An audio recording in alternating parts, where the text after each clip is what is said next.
Depuis ce matin, les premières assises nationales de la santé et des secours se déroulent à la Souterraine. Elles sont à l'initiative de la Fédération des pompiers.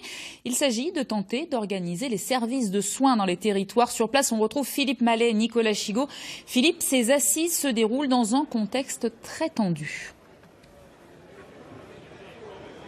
Oui, tout à fait, Cécile, un contexte très tendu parce que le nombre d'interventions des pompiers explose, mais aussi parce que nos territoires manquent cruellement de médecins aujourd'hui. Vous voyez tout d'abord ce reportage avec des images de Nicolas Chigot.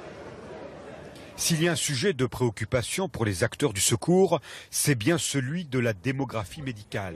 Autrement dit, le recrutement et l'installation des médecins. Chaque département avance ses solutions. La Corrèze, par exemple, s'est lancée dans un centre de santé. Proposition qui intéresse la Creuse, à condition d'y mettre des chirurgiens dentistes.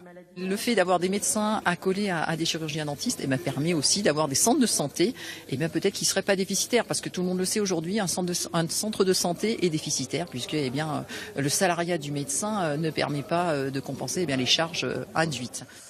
Mais beaucoup de professionnels sont dubitatifs. Et ils profitent de ces assises pour le dire haut et fort.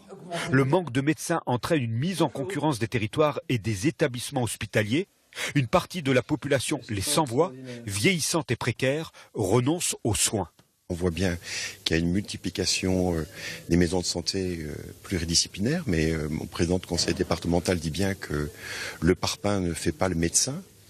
Nous voyons se multiplier les démarches d'attractivité des territoires. Nous voyons de plus en plus des vidéos vantant les mérites de chaque territoire. Mais quand chacun en aura fait la sienne, qu'il en sera-t-il? J'ai le sentiment qu'on est parfois beaucoup dans l'incantatoire et assez peu dans du pragmatique. Alors certains imaginent justement des solutions pragmatiques. Le bon samaritain voit qu'un arrêt cardiaque vient d'être signalé proche de vous. Est-ce que vous pouvez intervenir, oui ou non? Le bon samaritain indique oui. Le bon samaritain, un système qui permet de géolocaliser des sauveteurs, des volontaires formés au premier secours.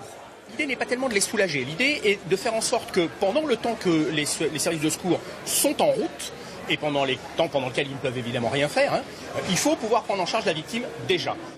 Le système va dans les prochaines semaines être expérimenté dans la Creuse, puis dans la Corrèze, preuve que le citoyen peut lui aussi être un acteur du secours. Alors Arnaud David, vous faites partie de ces acteurs du territoire. Vous êtes le directeur de l'hôpital intercommunal du Limousin qui regroupe les établissements de Bellac, du Dorat, de Magnac-Laval. Alors le manque de médecins dont on parlait à l'instant, vous le vivez au quotidien puisque vous devez faire appel à des intermédiaires. Est-ce que c'est la bonne solution? Alors faire appel à des intérimaires médecins, c'est bien entendu obligatoire. Dans nos territoires ruraux où on a une désertification médicale, c'est une solution palliative, on va dire, puisque pour continuer à avoir des soins de qualité, à offrir à nos patients qui nous font confiance de venir dans nos établissements de proximité. Alors votre hôpital est un hôpital de proximité, c'est un modèle du genre, c'est-à-dire sans urgence, sans maternité, sans chirurgie. Est-ce là l'avenir des hôpitaux en milieu rural ? Alors en tout cas, ces hôpitaux de proximité sont déjà en place depuis maintenant 2 à 3 ans. Un nouveau modèle va émerger là, de la réforme actuellement gouvernementale Ma Santé 2022 qui a été présentée par Emmanuel Macron à l'automne dernier. C'est vous l'avenir, quoi. Je pense que c'est l'avenir, en tout cas l'avenir pour notre population rurale, de proximité, avec des consultations avancées surtout et des services de soins de suite, de réadaptation et des retours à domicile anticipés et préparés. Arnaud David, je vous remercie. Alors, la dernière journée, Cécile, c'est pour demain. Au menu, la question d'un numéro de secours unique, le 112, sans doute. Merci Philippe et on vous retrouve dès demain midi en direct de la Souterraine pour suivre la deuxième journée de ces assises des soins et de la santé.